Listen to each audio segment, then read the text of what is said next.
The Pride Podcast Productions.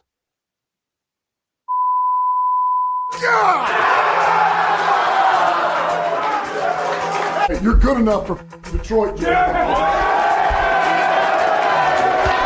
But they can't bear what comes from the Doesn't matter if you have one ass cheek and three toes. I will beat your ass. Here comes that pressure. Mayfield in the middle. It's intercepted. It's Derek Barnes. Seattle's got to make a stop. Amon-Ra St. Brown's going to throw it back to Goff. Who had that on the bingo card? And a second. Oh, here's a little trickery. St. Brown back to God. Lee Flicker's got Laporta wide open. Sam Laporta foot race towards the end zone. Diving touchdown. Unreal. 52 for the win. It is just good. Just inside the upright. Jake Bates, hometown hero. And the Lions have come all the way back. Here comes the heat. It's Hutchinson again. Number 3, the hat trick for Aiden Hutchinson. Blocked there by Zylstra. It's caught by Jamison Williams. There he goes.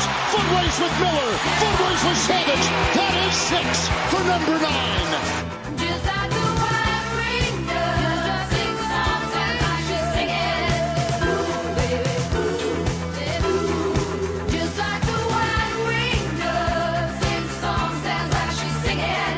Ooh, baby, ooh. Woo! What is going on, everybody? Welcome to the Pride Podcast, episode number 406. I'm your host, Malcolm, and I'm joined by my good guy, Pierre. Man, Pierre, another dub, another day, man. What's going on, man? Yeah, man, this dub was expected. We talked about this pregame. The concerns that I had did come true during the game. I wasn't trying to be a Debbie Downer, but the stuff I said that I was concerned about, that happened. The Manu and the corners, whatever. We'll get into that. But Malcolm, how you feeling, bro? Feeling good? I'm feeling great, man. The Lions, Lions dub. Lions actually win this game 37-24. I was expecting worse. I was expecting more of a beatdown. Slightly disappointed. Just a little bit disappointed that we get the blowout that I expected, but we still got the dub. First half of this game did look dominated by the Lions, but the Bengals did, found some life the second half. So they made it to somewhat of a game the second half. But hey, a dub's a dub, man. You gotta take it as you take it. Absolutely. A game kind of went how I expected. I thought it was gonna, that the one play that really stood out to me was the Meek Robertson 60-yard play. He just got baited on that play. Can't let that happen. And I didn't really like that play call on defense. When you're up that much, give your corner some help. Don't leave him on an island, bro. Like, you're already up. Just play too high or something, Like, play it safe. You don't need to blitz the whole world. Yeah, they're playing aggressive, and they're playing aggressive. I mean, it looked like that's their style. I know, but bro, you're up like shit. Yeah, they could have played the the corners back a little bit more and had some help over the top. Maybe a lighter box and let them try to run the ball. I mean, we're up big. But hey, I mean, new coordinators, they live and they learn. No, I didn't have. I loved Shep's gameplay. Just that little sequence that he did there. I didn't like it. Yeah. I'm not always going to agree with everything you do, but both coordinators are really good. I've been impressed with both coordinators. Yeah, definitely. Yeah, especially after that first week, I think both coordinators really turned the corner and really look like those guys that that were able to be better than the guys we had last year. That's the way I feel. I feel like these guys are kind of even looking better than the project we had last year with the coordinators. But I mean, other than that, man, you looking at the defense, and we already talked about the defense. So let's jump right into the defense, man. How did you feel about this defense in all as far as playing against the Browning and the Bengals? All right, one thing so they did get a lot of turnovers, but the offense just wasn't able to capitalize on a lot of those turnovers. Part of that reason was I feel like just Gio Manu just isn't ready to play yet. He's not, I feel like if Decker was out there, you probably have 14 points, 10 more points on the board. That's not a knock on Nanu. It's his first career start going against a tough matchup with Trey Hendrickson, but it hurt today. It really did hurt today. I'm not going to lie to you. When you get that many turnovers, the game should not be that close as it was on the scoreboard. It just shouldn't. Yeah. Yeah, they already get a good amount of turnovers. That first half was just dominant. They're so dominant in that first half. That defense itself, man. They were dominant the first half. And then like you saw towards the second half, the Bengals found some life and they were able to get back in the game. But that's like you said, there's a credit to the offense not being as dominant as they normally are. They were running slow because that left side, that left side was a problem on the offensive line. So when you look at that, you're looking at that, I think the defense played well, man. I think they really played well. Yeah, and then the part of the defense struggling too, like you got corners coming in and out. Arnold got ruled out for the game. Rocketson was cramping. They bring in Trey Flowers for like a couple snaps. Avante Maddox comes in a little bit. So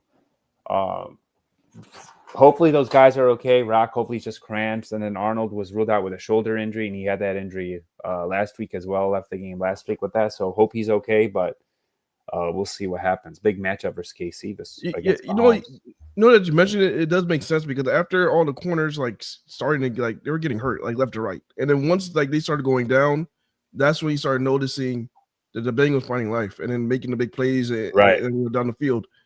So yeah, that makes sense. Which is why I really I didn't like the playing like aggressive style when you had like backups in there or whatnot. But overall, look, I know Arnold had those couple penalties, but he didn't really give up a big play in the passing game. That was a positive. He had 2 PBUs. He almost had a pick. Kirby stole one of his picks. He did. I mean, hey, that's Kirby though. All right, he yeah. anyone could do it. Kirby could do it. Look, outside those penalties, he's gonna learn. I thought he was a lot better in coverage today. You could tell like Browning in the beginning of the game, they're doing a lot of checkdowns. That means the coverage back there was really good. So I was impressed with that, but he got to clean up those penalties, man. I mean, don't get little handsy, don't hold. You don't need to do that. He's gonna clean it up, bad. But it's getting real bad, man.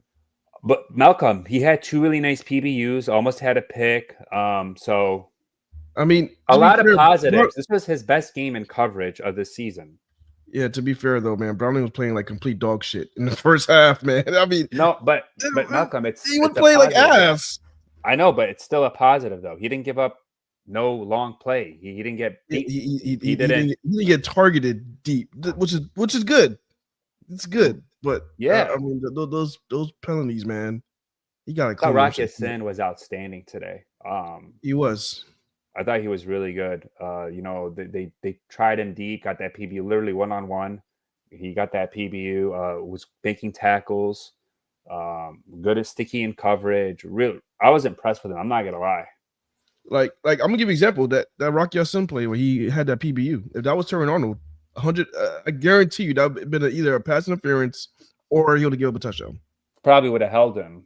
Yeah, he would give a little bit pass interference. To be fair, though, we didn't see that today with him. We did not see that with him today. He was targeted deep, which is, I mean, hey, he's not out there as far as that. That's fine. I'll give you that. Like, let's be fair here. I thought. I know he had those 2 holds or those little PIs he had, but I thought other than that, I thought this was his best game in coverage. I really do. This year. I mean, yeah, you playing against Jake Browning. I mean, you better. You have no choice. But that was a positive there. Another thing is, I thought Hutchinson was outstanding. Unfortunately, he called offsides. I don't think that was an offsides, Malcolm. And then he had like 2 of other sacks negated. But he finally got a sack there in the what was it, the 3rd quarter, I think it was. And one of those negated by your boy Terran Arnold. Yeah, but I thought Hutch he was outstanding, man. Hutch should have had 3 sacks, man. They robbed him for 2 sacks. It's all right. It is what it is, but he's playing really good ball, man. He's back. He is so back. If anyone ever had any doubts about Hutch, he's back. I hope they pay him. This contract's going to go more expensive. Yeah, definitely. I'm kind of what I'm worried about is I'm looking at the other side of Hutch, and I'm thinking that side was answered. Al-Qadim Muhammad had a really big game a couple games ago. Then you're thinking, all right, maybe he's that guy. But it's like he's like in a rotation right now. It's weird how they're using him. They're keeping him fresh. They're just keeping him- rotating guys in and out. You see it. Fresh for what?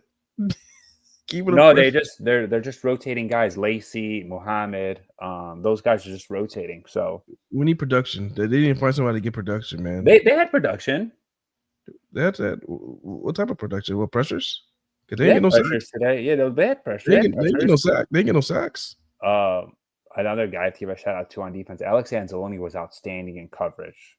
That pick was great, but he was right around the ball the entire time. He was great, man. He was That really pass good. interference is some bullshit. That's the one that I can say. Okay, that was crap. Yeah, but Wait. that pick was phenomenal too. That Like, pick was a nice yeah. pick. Yeah, so great tackling. I mean, Jack Campbell is playing like one of the best linebackers in football right now. He was great too. I mean, the only issue is the health of the secondary going forward. And Campbell should speak here to the media. So if we get updates, we'll say them as we're recording. But would you agree? Like, because Aleem McNeil's probably back next week, which is going to help your pass rush a lot Yes, more, it is. right? It is. Yes, that's a big positive. And then maybe he might not be like fully there yet, but you're getting him back at least. And then to me, it's just the secondary is my concern and the O-line, but I think Decker should be back next week as well. So we'll see though. I'm not gonna lie. I really like Meek Robinson. I think other than that big play that he gave up, which is, I mean, he's 1-on-1 with Jamar Chase. I mean, that was just like you said, that wasn't like the best ideal play to leave a corner on an island with Jamar Chase. But other than that big touchdown play, I think he was really good. He played really well. You know, that interception he came up. If he didn't give it that big touchdown, he probably would have won Baller of the Week. You know, because of just how well he played today. Yeah. No, I mean, it was outstanding. Also, what I thought was cool was, Montgomery's sister, she got paralyzed about a year and a half ago in an accident. It was her first game watching her brother play. And it seems like the Lions wanted to feature him, and that's his hometown. So I thought that was really cool, man. That was dope. I love that. That Johnny Mo. Yeah. No, that was dope, man. They showed like pregame hugging his sister and then kissing her, and then his dad was emotional. That was a really cool moment for them. So I'm happy for him and his family, man. That was dope. Yeah, definitely, man. I'm glad he came out big. He had a pretty big game. He got to throw a touchdown pass, ran in for a touchdown. Pretty good game from David Montgomery. Yeah, it was nice, man. All right, so I mean, we talked about the defense. What about you think about the offense? I mean, I know you said that Manu struggled. This offense they stalled a lot, man, and very uncharacteristic from Dan Campbell is we didn't see him go for it. I don't think he went for any fourth down plays this game. So they had a 4th and 6. Jack Fox actually worked today.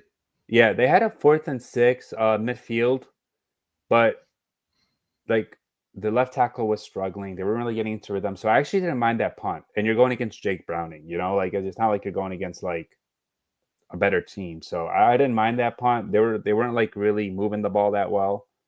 So I didn't mind it, to be honest. I think it was the fact to do like they had a backup tackle in there, honestly, and I don't think they wanted to give them a short field, like make them work for it. That's what you think it is? I mean, yeah, you could go that route. You could say that, or you could say that the defense was actually playing really well. And that's part of it as well. Yeah, the defense was holding, especially that first half. Like they were dominant in that first half. But because of that, I see why he did that. But that's crazy how one shift of the offensive line could throw off the whole offense. And thankfully, thankfully we were playing against the Bengals, because if this was against a more high-powered offensive team, we could have been in trouble this game.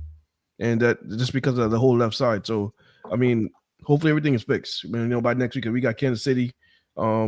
You don't want to do something. You don't want to go through that with Kansas City, because the whole offense was just thrown off.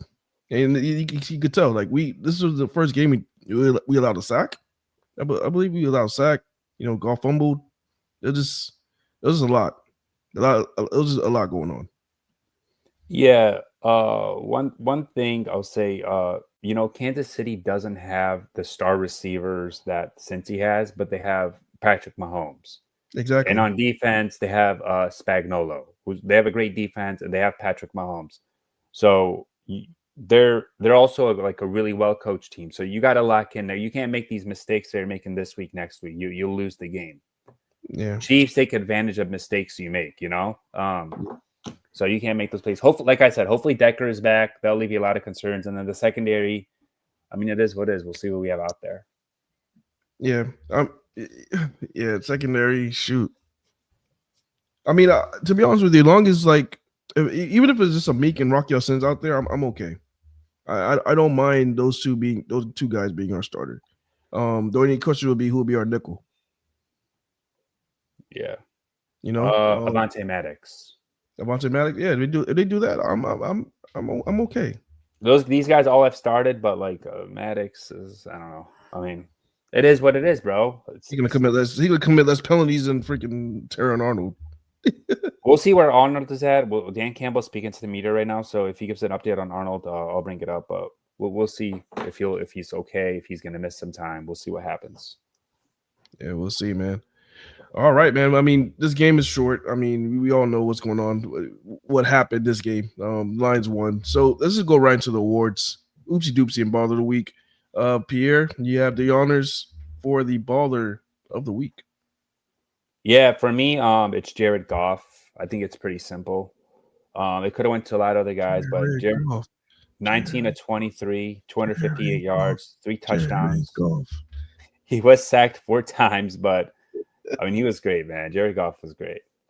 That one play scared me when he got destroyed by Osai when he beat Manu. I was like, oh, shit, please get up, because he got destroyed. He got up like nothing happened. Tough-ass dude. Man, I love our quarterback, so it's Jared Goff. Shout out to JG. He's a baller, man. He really is. Baller of the week goes to Jared Goff. All right. So since Tyler's not here because he's at the game, he was at Cincinnati. I'm taking over his oopsie doopsie of the week. So for Tyler's, he actually sent it to me. His oopsie doopsie of the week. It's going to be our backup left tackle, Giovanni Manu. Yes, backup tackle. Started the game, gave up sacks, made Goff feel uncomfortable because he was being pressured. Majority of times of the passing snaps he took, just wasn't a good first outing for Manu. To be fair, he was going against one of the better defensive, one of the better edge rushers in the league. But I mean, you're in that role, you got to hold your own, buddy. And so because of that, he is this week's oopsie doopsie of the week. One thing I will say, the Lions should have given him more help this game. They really should have. They should have. I wasn't really a fan of how they left him on an island a few times, but it's football. It is what it is, and he's just not ready, bro. He's not ready. They told him put your big boy pants on, buddy. I mean, he's not ready. Like, this is going to be a good learning experience for him, but basically they were saying what was happening in camp basically happened today. I mean, he got beat a few times really bad. You know what? I'm actually interested to see him again. I want to see one more outing of him. You're probably like, what? Why? Not versus the Chiefs, Malcolm. Not versus the Chiefs. You know what? I wouldn't care if it is. No, I'm not gonna say. I want Taylor Decker back. But the reason why I say that is because usually, and this is like something that happens with our offensive linemen, they always have a bad game. Their first game, they always have a bad first game. Look at week 1 with the Lions. Our whole offensive line looked confused. Everybody looks confused. And then week 2, they bounce back and they look great. Like, oh shit, they look great. Maybe this was one of those games he just had to, rush off. Brush off. Maybe he's not as bad as it looked today. Yeah. I'm trying to think positive here. So here's an update on Decker from Campbell. He has not quite been able to catch up to. We feel like there's been diminishing returns every week. So they wanted to rest him this week and probably get him ready for next week. So we'll see. But that's not really an encouraging sign, that what he said there. So we'll see. I'm about to, you know what? I really think the Lions, and I said this, it's crazy because I said this last year about Frank Ragnow. The Lions really need to invest in a tackle. It's time. I think they will. Because Taylor Decker, I wouldn't be shocked if next year he says I'm done. Yeah, and I think the Lions know this too. I mean, Decker basically right now he's dealing with an injury. He had off-season surgery on it. Didn't really Yeah. help. He's dealing with it. This It's is a what year season thing. is this what year 10 for him?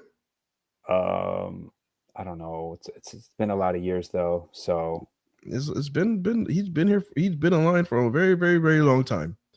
And once you guys keeps getting injured and he keeps seeing himself on the injury report, it's like a sign. Like, man, these guys are probably gonna, because these players they hate injuries. Like, they don't like being injured all the time. And then I just think it's time. They need to invest into a good tackle because I think Taylor Decker's time is expiring with us soon. So, that's something they need to do. I don't think maybe Manu's that guy. I don't know. I mean, looking at today, it's not just based off today. It's not. But like I said, it could be one of those games that he's seeing brush off, and maybe he's good. But we'll see. But as far as the Lions needing to add a tackle, they need to invest into a tackle soon. Brad Holmes does not ignore the trenches. So that's a positive. We know that. One thing I'll say with Gio Manu, obviously it's his first career start, and hopefully he'll get better. But it's just the same issues that showed up in camp that showed up in today's game, and I think that was kind of, I don't want to say expected, but it's Trey Hendrickson, you know, and even Joseph Osai like kicked his ass on that one play. It is what it is, bro. You have to move on, but I mean those are plays that could get your quarterback injured, though. So you got to be careful. Yes, we can't have that. Definitely can't have that. No, you can't have that. Those are scary plays, man. So it's Jared's blind spot, and I mean if Decker's going to continue to miss some time, wait, Campbell said he's unsure if they'll rest Taylor Decker next week against the Chiefs. Oh my God! See. We're going to look at everything. Say they have options: Manu, Skipper, and Devin Cochran. Oh my God! So yeah, we'll see with Decker. Oh my God! One thing I'll say though, so they do have the Chiefs and the Bucks, and they have a bye week. So if they want to play it like that, give them 2 weeks off, bye weeks, and bring them back. Yeah, but the thing is with the Bucks, that's a big game, big NFC game right there. Yeah, it's a Monday night game, or we'll see. Hopefully, Decker will be back next week. Again, they're not sure, so we'll see. Wow. But whatever, man. No, I'm not gonna say that shit. We need Taylor. I think the offense runs better with Taylor, but like I said, hopefully Manu is good. On if Raymond, if Taylor Decker can't go, is Manu the best option for us? Would you consider Skip? Is he healthy? He's healthy. He's healthy. So would you consider putting Dan Skipper out there, or would you keep rolling with Manu? I don't know, Malcolm. I don't know. The Chiefs have a much better D line than the Bengals do. George Karlaftis, Chris Jones. We'll get into it later, but there's other guys as well. But those are their top two guys. We'll get into that later. But on Khalif Raymond, this does not feel like something serious. It's good news otherwise. So okay, that's Campbell on Raymond. Do you think he's gonna miss next week, or we don't know? We didn't really. He's unsure if he'll be ready next week. He's not sure. But they do have the kid out of Georgia. I like him. Levet. Yeah. So I like him too. We'll see what happens, man. Next week is gonna be interesting. And guys, just a future reference. There will be no pod unless we're gonna bring our laptops and go live while we're tailgating and bring our phones and do. We're not doing that. We're not doing that, guys. We're gonna be in Kansas City next week. So there's not gonna be a pregame and postgame. So that's that. We'll be back the following week against the Tampa Bay Bucks. We'll do a preview for you guys though during the week. We'll preview the we'll do that. We'll do a preview for you guys. So you guys can get a preview on your podcasting platform. So you're gonna get a preview. But as far as like the live shows like this, probably won't happen because we're gonna be out there probably drinking and hopefully celebrating on the Lions dub in Kansas City. Yep. All right, man. Shoot, do you have anything else on this game, or that's it? We went through the awards, talked about a game. We even started preview a little bit of next week. Shit. Trying to see if there's an update on Arnold. No update. They didn't say much on it, so I guess let me check one more time. Maybe just me. Are you really concerned if Arnold's out or not? You saw what happened once he went out. Well, that was because he went out and then I know, but like was like a trickle effect. I don't like. Like if you ask me right now, who am I more comfortable with? Rocky Sin or Taron Arnold? I'm probably gonna go Rocky Sin. That's fair. That's fair. But I just like to have Arnold out there personally. But that's fair what you said. You know, but Malcolm, the Tigers are about to play. Yeah. Yep. We already got notified. Thanks. You know, so Tigers about to play. The best pitcher in baseball is about to pitch tonight. A big game tonight for the Tigers. Game 2. I'm excited. Go Tigers. Big Lions dub. Ooh, go Tigers. So Malcolm, I'll catch Yes. you. I'll actually see you next week. Yeah, I'll catch you in Kansas City. All right, see you next week, man. All right, guys, I'm out. Peace. All right, y'all. It's your boy Malcolm, and I am out, man. Peace.